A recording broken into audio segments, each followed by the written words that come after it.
What's up everybody, it is Jay here, and I'll adjust the mic a tiny bit, and today we're going to be talking about the 2015 US Transgender Survey. I wanted to talk about this because I have seen a few news articles in the last few days since the report for the survey was recently published, and it's sad.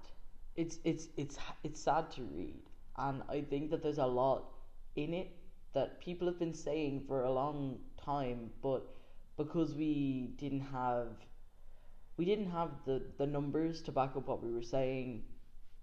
Now that we do, it holds more water, and it sucks that we do need to have, surveys done so that people will trust what we say, but we do. But now we have.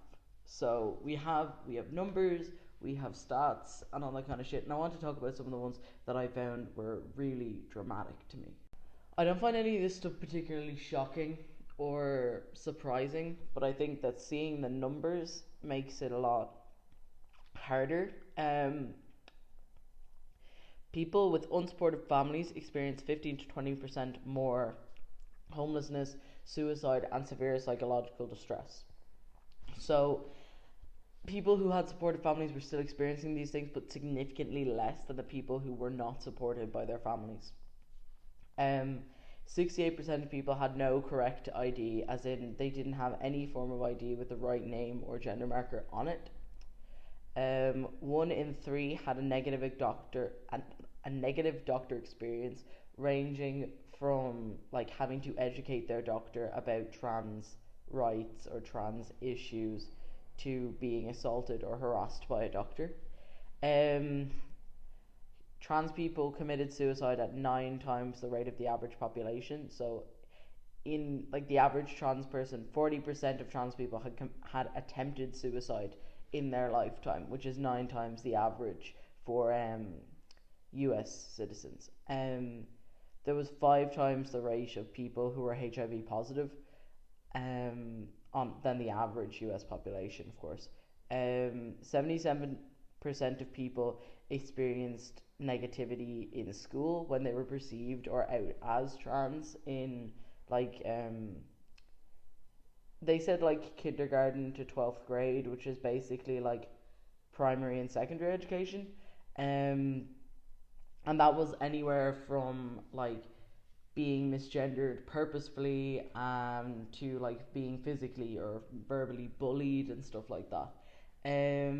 30% were mistreated at work in the last year, again ranging from purposefully being misgendered to being harassed or being fired. And last but not least, the one that I found the saddest in reality was 54% had experienced intimate partner violence. And that's the one that gets me the most, I think, just because I put so much stock into my relationship with my girlfriend, and I find her to be such a good person and such a good supportive partner, and it hurts to think that other trans people's partners are hurting them on purpose, knowingly harming their partner, and at such an alarming rate. The saddest part of this whole survey to me is that it's not news. Every trans person that you encounter will be able to tell you that these things are happening, and this is the reality of living as a trans person right now in Western society. And this is just the risk that we accept that we have to take to live our lives. It's not right and it's not fair, but we cannot change it unless people as a whole decide to work together to change it. The reason why it is so hard for minority groups to change things is because a small portion of the population doesn't have much power.